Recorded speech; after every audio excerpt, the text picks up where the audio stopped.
That fill is one of my favorite fills of all time, and it sounds pretty advanced, right? It's got texture, it's got dynamics, it's got orchestration, but the reality is it's just this. Yes, just a paradiddle-diddle. Now, obviously there's a little spice on it, but that's what I'm gonna show you today. Today I'm gonna teach you how to take your standard rudiments like a paradiddle-diddle and spice them up in ways that people won't even be able to recognize them. So jump on your kit or stay on the couch, no judgment here. This is a judgment-free zone, and I'll show you how to take this standard rudiment and turn it into an incredibly useful drum fill.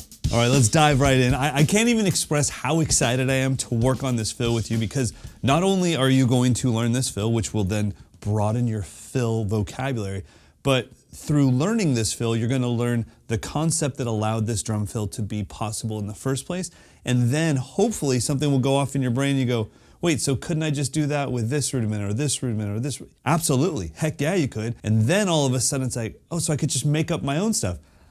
Yes, you could. All right, so let's start working on the drum fill, and what we're gonna do is we're gonna take it from its core, what it actually is by itself, and then we're gonna slowly make it sound more advanced through orchestration and through dynamics and even our exit strategy. I'll explain that when we get there. All right, so what is the drum fill? It's a paradiddle-diddle, right, left, left, left, followed by a single bass drum. So it's a group of 7. Don't worry, it's not septuplets, it's still 16th notes, but it's 1, 2, 3, 4, 5, 6, 7. 1 E and a 2 E and. We're gonna do that grouping of 7 twice in a row. So that gives us 14 notes. We're trying to get to 16 total, remainder 2. So 1 E and a 2 E and a 3 E and a 4 E and a.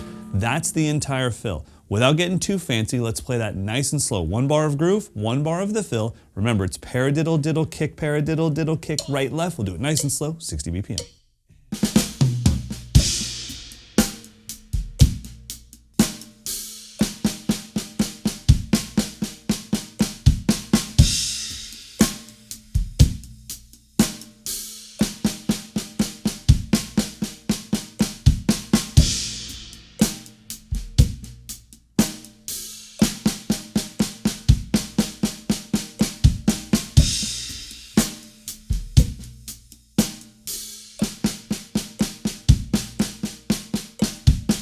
Now don't stop watching just because that was boring and it wasn't very cool. It will get cool, but we have to start somewhere.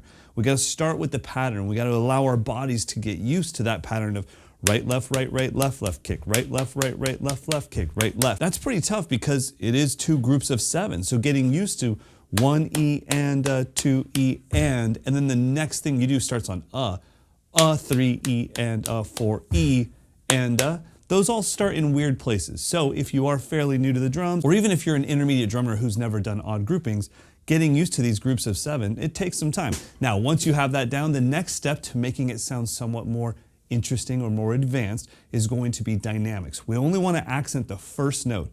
All of the rest of the notes of the hands will be ghosted.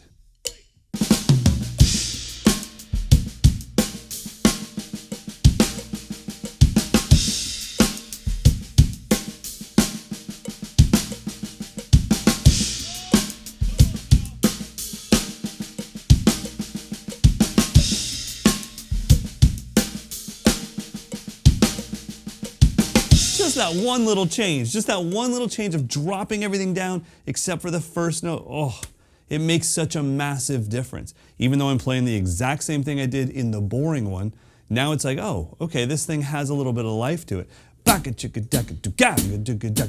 Boom, scat. There's like a melody there that you can follow. Now, how do we kick it up to the next level? How do we add a little more spice? Through orchestration. And it's not just moving it around. That's something I would love for you to do. You could just loop the 7 and get used to moving around.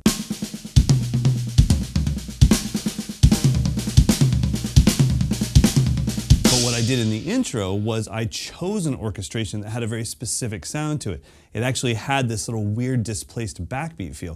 What I did was I played the first paradiddle-diddle with a kick like this. Right, left, left, kick. Then I brought my right hand down to the snare for a big old backbeat. Right, left, left, kick. Which if I just loop those two, it gives me this.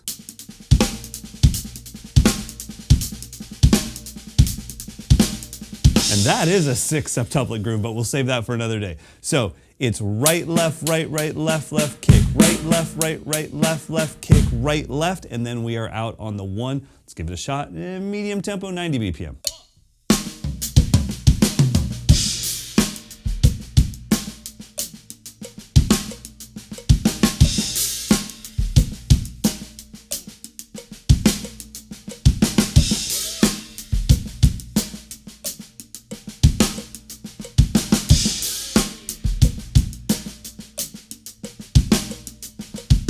Before we get to our last spice it up step, let's think about where we started. We had that kind of monotone version, paradiddle-diddle, kick, paradiddle-diddle, kick, right, left.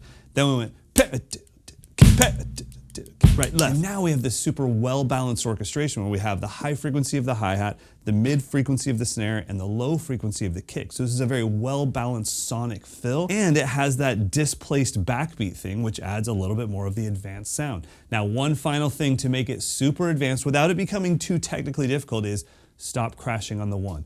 We need to think about our exit strategy. We're always getting out of this thing on the 1. If you want to make it sound a little more advanced, go over the bar line, get out on the and of 1, and that's what I was doing in the intro. So when I'm done with the right, left, instead of going up here for 1, I do 2 more hi-hats. So 1 E, then crash on the and. So 1 E and a 2 E and a 3 E and a 4 E and a 1 E and 2 even slower now. 1 E and a 2 E and a 3 E and a 4 E and a 1 E. Hey! Even slow, you can hear the potential, and it's kind of like, what are you doing? It's coming in on the and. Let's try it at the goal tempo, 110 BPM.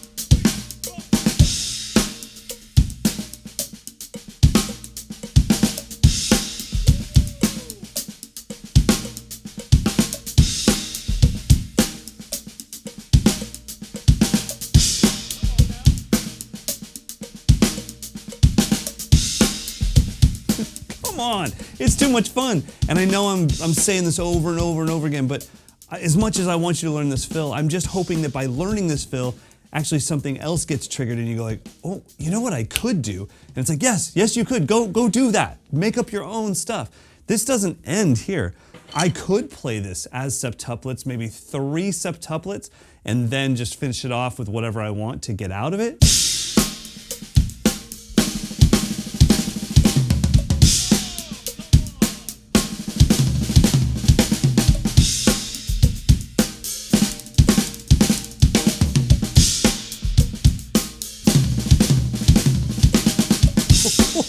That's the journey right there.